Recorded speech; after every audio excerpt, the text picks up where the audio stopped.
To point number 2 of our children's inheritance, which is communication, open communication.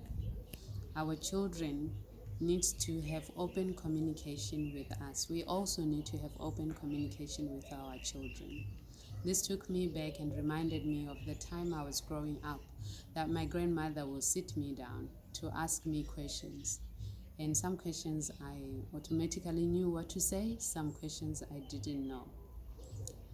As of today, I also have children that some are mine, some are not mine. I have adopted. Some are just those of the neighbors or the community or extended family.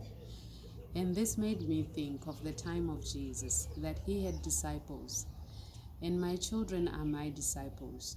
I need to teach them. Jesus taught his disciples. He walked with them. He asked them questions. Those questions provoked something in them to see beyond what they saw. Those parables that he was teaching them with would actually get stuck with them.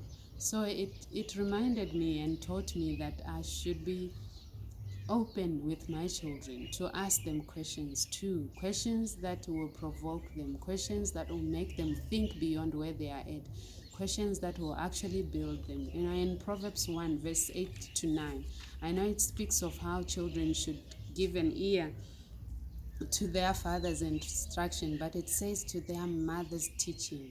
It means we have a teaching ability where we can teach our children to be open in communication. If we don't do that, the world will teach them how to communicate in the way they want them to communicate. There are some children who are born communicators. They are easy to talk.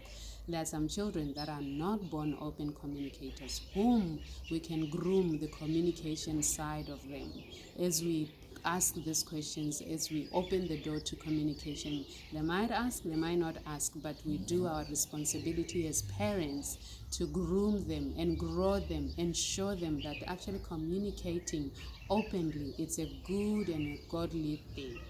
The third one is that we should train our kids for life. I look at myself, I was trained for life at an early age.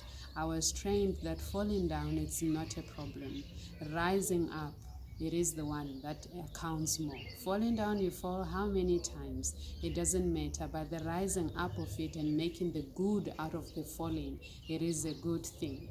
And we hear even in the Psalms, it speaks of a righteous man falling down 1,000 many times, but he arises up. We need to train our children in that way. Proverbs 22 verse 6, it teaches us and it tells us to say we should train our children while they are still young in the ways of the Lord, so that when they are of old age, they don't depart from it. Same as in life. If we teach our children about life, how to cope about life, what to do in life, what to expect in life, and how to handle life, how to handle these things that we are doing in life, and actually telling them of our stories and things that we have walked through, it becomes easier for them to cope with life. Let's train our children. What is life? What's the fullness of life?